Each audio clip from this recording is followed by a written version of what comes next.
My name is John Oyaro, the course facilitator of the Advanced Financial Management CPA Part 3, Section 5. I'll be the one who will be taking in this unit, Advanced Financial Management, and the subject of discussion today is option pricing. Now, option pricing is a small area within the topic of financial derivatives. In your syllabus, there is a topic referred to as financial derivatives, and therefore option pricing is a subtopic, a small area within the area of financial derivatives. Now, my focus today is going to be on how to go about pricing options. But before I introduce the models which are used in pricing options, I wish to say briefly what an option entails. Now, an option is one of the financial derivatives. It's one of the financial assets. Financial derivatives are instruments that are used ideally in management of risks.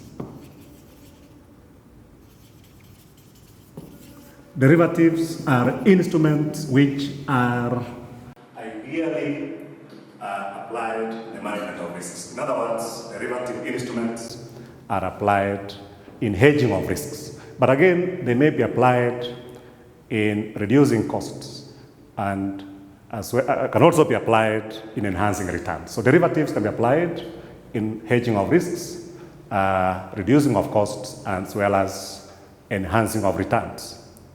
Now, derivatives comprises of a wide range of assets such as forwards, futures, options, and swaps. Now, today I'm interested on going through one of these instruments. So I'm saying that derivatives comprises of various assets such as forwards, futures, swaps, and options. So what I'm discussing today is one of these derivative instruments referred to as an option. Now, an option is a derivative instrument which confers the holder of the option with the right, but not an obligation, to either buy or sell an asset, including currency, at a specified price, referred to as exercise price. So it confers the holder of the option with the right, but not an obligation, to buy or sell a given asset, including currency, at a specified price, referred to as exercise price, also known as a strike price. Now, I have not been specific on the time that the option will mature. This is because there are options which are expected to mature at a definite time. There are those options which can mature at any time during the option period. Now, this gives rise to what we refer to as the European options and the American options. European options are those ones which are expected to mature at a specified time.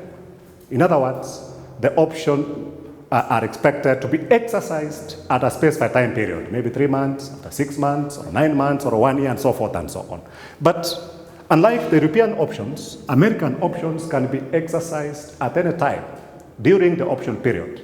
They can be exercised at any time during the option period, as long as the option is in the money.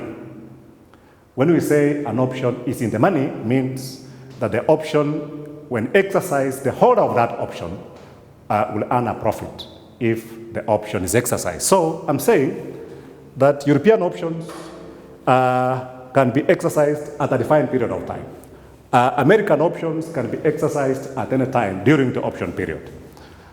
So again, we may go further and classify options as call options. We have a call option, we have a put option.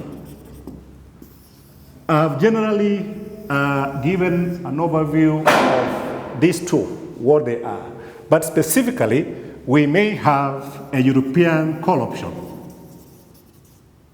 We may also have an American call option. Same thing applies here. we may have a European put option as well as an American put option. I'm giving an overview of these options, then we can move on to pricing of these options. So a call option grants the holder of the option with the right but not an obligation to buy an asset. The right but not an obligation to buy an asset. A put option grants the holder of the option with the right but not an obligation to sell an asset. Please, ladies and gentlemen, let's be very clear on this, that an option grants the holder the right to buy an asset or confers the holder of the option the right to sell an asset. So that option which grants the holder of the option with the right but not an obligation to buy an asset is referred to as a call option. Now, an option that grants the holder of the option with the right but not an obligation to sell an asset is referred to as a put option. And therefore, I'm saying that we may have a European call option which can be exercised at a specified time. We may have an American call option which can be exercised at any time during the option period. Same thing applies to put option. We have a European put option which will be exercised at a definite period of time, and an American put option which can be exercised at any time during the option period. So I have ideally given an overview. It's basically an overview of what an option entails. Now, what I'm interested in our discussion today is option pricing. Now here, what we are interested in is how to value an option. Option pricing is a subject that entails establishing how to value options. How do we value options? How do we price options? So that's what option pricing is all about. And we are expected here to go through various models that are used to value stock options. But because of today, I wish to talk about one model. But let me mention generally that there are three possible models which are used to value options, whether it's a call option or whether it's a put option. One of the models is a basic valuation model. It's a basic valuation model. The other model is the binomial option pricing model. It's what we call binomial option pricing model. The other model is the Black-Scholes method. Black-Scholes method option pricing model. These are popular models which are used in pricing options. Yeah. When you want to know the price of an option or the value of an option, in this case, we can apply any of these models. Today, I wish to talk about the basic and the binomial model. Next class, we shall go through the Black-Scholes option pricing model. I wish to mention briefly the basic model and give you the formulas which are used in valuing an option, whether it's a call option or a put option, using the basic valuation models. Then when we move on to the binomial option pricing model, I'm going to tie the discussion that we'll have here in valuing the binomial option pricing model. So let me start with the basic model, the basic valuation model. And notice I am saying that these models are used to value an option. I'm not saying call put option. It can be either. Yeah, the model can value a call option. The model can value a put option. Now, a basic valuation model is one where the value of an option, whether it's a call or a put option, is established by considering only two factors. One of the factors is a stock price. Stock price. Let me call it S. The other factor is exercise price. Let me refer to it as capital E.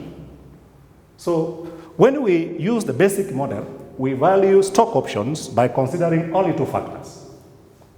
So the price of a call option or the price of a put option is influenced by two factors. One is the stock price, the other one is exercise price, also referred to as a strike price.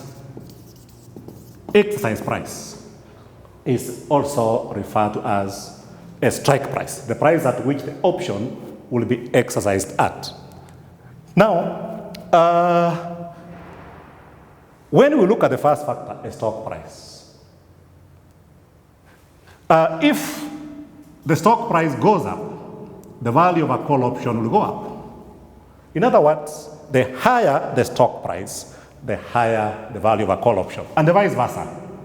The smaller the stock price, the smaller the value of a call option. What I'm saying, therefore, there is a direct relationship between the stock price and the value of a call option. The higher the stock price, the greater the value of a call option. The smaller the stock price, the smaller the value of a call option. Now, for a put option, there is an inverse relationship. The higher the stock price, the smaller the value of a put option. The smaller the stock price, the higher the value of a put option. So, whereas there is a direct relationship between the stock price and the value of a call option, there is an inverse relationship between the stock price and the value of a put option. So, the higher the stock price, the smaller the value of a put option, and the vice versa. The other factor that influences the value of an option is exercise price or the strike price. Now, this one, there is an inverse relationship between the strike price and the value of a call option, such that the higher the exercise price, the smaller the value of a call option, and the vice versa. Vice versa means the smaller the exercise price, the higher the value of a call option.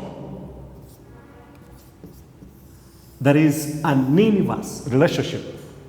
There is an inverse relationship between exercise price and the value of a call option. Inverse, you can see. The higher the value, the smaller the value of a call option. The smaller the value, the higher the value of a call option. For a put option, there is a direct relationship. The higher the exercise price, the higher the value of a put option. And the vice versa. The smaller the exercise price, the smaller the value of a put option. That means there is a direct relationship between strike price and the value of a put option. But there is an inverse relationship between the strike price and the value of a call option. Now, when we value stock options using the basic model, I've said that we only take into account two factors. Like now, the model used to value a call option using the basic model. We can say value of a call option is the maximum of stock price less exercise price or zero, whichever is higher. Value of a call option is the maximum of the difference between the stock price and strike price or zero, whichever is higher. This is the stock price. This is exercise price. I'm saying value of a call option is the maximum of the difference between the two or zero, whichever is higher. Meaning, if the difference between the stock price and the exercise price is higher than zero, then that's the maximum value. That becomes the value of a call option. If the difference between the two is negative, then the maximum should be zero. So I'm saying stock price less strike price or zero, whichever is higher. Value of a put option, on the other hand, is the maximum of exercise price less stock price or zero, whichever is the maximum. Yeah. What I've done, ladies and gentlemen, is that I've simply interchanged these elements. If you notice, you look at this keenly, I've simply interchanged those elements. Yeah. So now the strike price less the stock price or zero, whichever is higher. Again, what it means, if the difference here is more than zero, then that becomes the value of a put option. If the difference here is less than zero, then zero becomes the value of a put option. That therefore means that the minimum possible price of an option, whether it's a call option or whether it's a put option, the minimum possible price should be zero. In other words,